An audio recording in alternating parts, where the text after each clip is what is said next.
What's going on, everybody? Jimmy from Jimmy Mack Films here. I even got my Jimmy Mack Films hat on. We're ready to rock and roll. So today I'm going to show you how to make fake blood. So for my recent short film Trick or Bleat, trailer out now, check it out, dope ass film. We had to make a bunch of fake blood.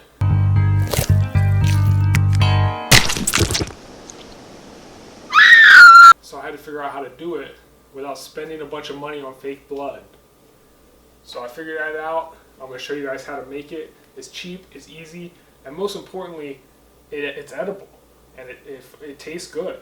So here we go. So the number one thing you're going to need for making the fake blood is some kind of blender. I got some kind of magic bullet thing here. We'll see how this works. When I originally made it, I used a blender, like a real blender.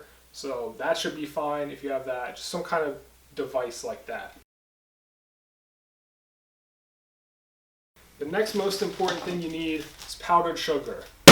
It's like the big ingredient here. It's what gives it kind of the thickness of the fake blood. Then you're obviously, you're gonna need some red food dye. That's very important to make it red. And then chocolate powder. Because what the chocolate powder does is it helps thicken it up a little bit, but it also makes it a little darker, so it doesn't look so like bright red. It looks a little bit more blood red. And you're gonna need water. So water to make it liquidy. Okay, so the first thing you're gonna add is a cup of water. Very important. Then you get your powdered sugar. Kind of try to do that so you can get a clean corner, so you can pour.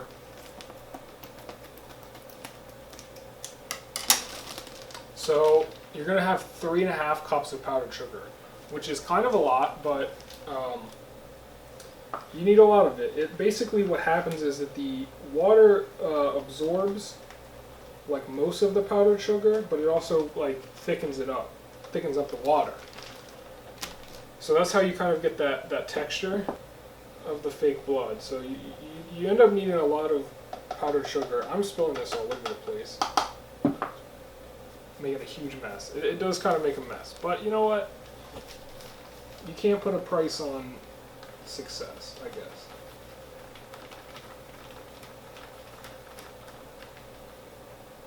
And obviously, you don't have to be exact with your, cups of sugar. This isn't science. So as you can kind of see already, the water's kind of, it's pretty much just murky. You can't really see any of the sugar. So it's already pretty dissolved. So we'll put in this second cup.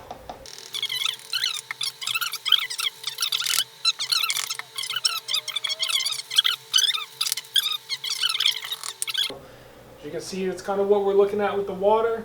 And so what you're going to do is, if you have a machine like this, you probably just want to blend it for a little bit amount of time. If you have like a traditional blender, you want to kind of hit the thing a little bit, and I think they call it blitzing. I don't know if that sounds correct, if it does or doesn't, but I'm just going to put this in here, and I'm going to let it run, and then we'll come back when it's blitzed up.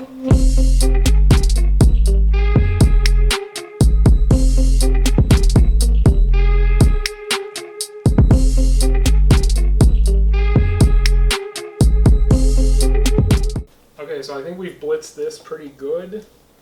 I'm gonna try to get that out of there. Okay, so the sugar's pretty much blended in there for the most part. So you can see the liquid's pretty thick now. So then you're gonna open up your blender, take your cap off, whatever your kind of situation is, and this is where you add in the red food dye. So obviously this will make it red. I've got some kind of writing gel here. The cap doesn't want to come off. Some kind of weird, Do I cut the cap? I have no idea. I'm gonna try. Oh, that did it. Okay, so you cut the cap. But anyways, I've got some kind of writing gel. I don't know if this will work. We're gonna try it. It's red. Yeah, I think this will work. So add a good chunk of it. Obviously depends on how much you're making and but add some of that, and then this is where the chocolate dye or the chocolate powder also comes in. I've got Nesquik, use whatever. Just add in a little bit, don't add in too much. And so this part of the process, you just kind of go back and forth with it. Once you kind of have that main sugar mixture, that's the part that's really, that you want to get the most accurate in terms of your measurements. You know, for for every cup of water, you want to have about 3.5 cups of sugar.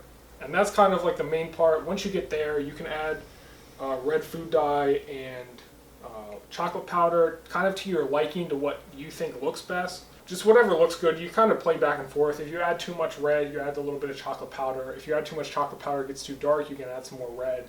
So you just kind of play it. So I'm going to mix it up here and see kind of how we get with what we put in.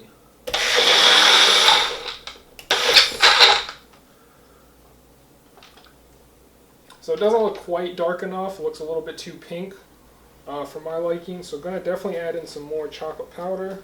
And now if you haven't noticed yet, this mixture is mostly sugar. It's like 99% sugar. And the rest of it is water. So that's why it tastes good. But you know, obviously if you're making a movie, if you're going to get fake blood in your actors' faces, anything like that, I think this is a really good alternative, because some of that store-bought stuff is like, it says like don't get it on skin or anything. It'd be probably awful to consume it. I don't know, but this, like, you're playing it safe, because it's like if it gets on your skin, you can just wash it off. It's super sticky, but that's like the real only downside. It's like, it's obviously edible. It's very sugary, but you know, I'm gonna blend it up again. We'll see how this extra cocoa powder helps us out. So that one just came out just a little bit too dark for me. So just gonna pop the lid off of that. And like I said, this is really the back and forth part of the process. You add a little bit more chocolate powder, it gets too dark, so you add in some more red food coloring. And you just kind of try to keep going back and forth until you find that balance that you're happy with, ultimately. Now I will say, if you want to spray this out of anything, you might want to water it down a little bit more. But I would do that after you find your coloring. That's kind of my advice. So we're going to blend it one more time. Fingers crossed, hopefully this works and this gets us the red food, or the red coloring, sorry, that we're looking for.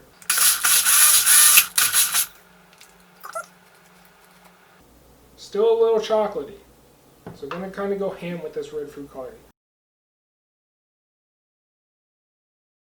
You know, I'm going to pretty much wring this thing out. Because the chocolate powder is so much darker than the red food dye that you end up needing more food coloring to combat that chocolate powder. So it's blended another time. Please be good this time. That looks pretty close. Let's check this. Okay, now that looks pretty close. Taste, golly, I'm awake now, holy smokes. That looks about where you would want it. I think that's about it. Okay, I think that's pretty good. I think that's it. I think that's our answer. If I can get it open, it gets sticky, so now it's hard for me to reopen this thing.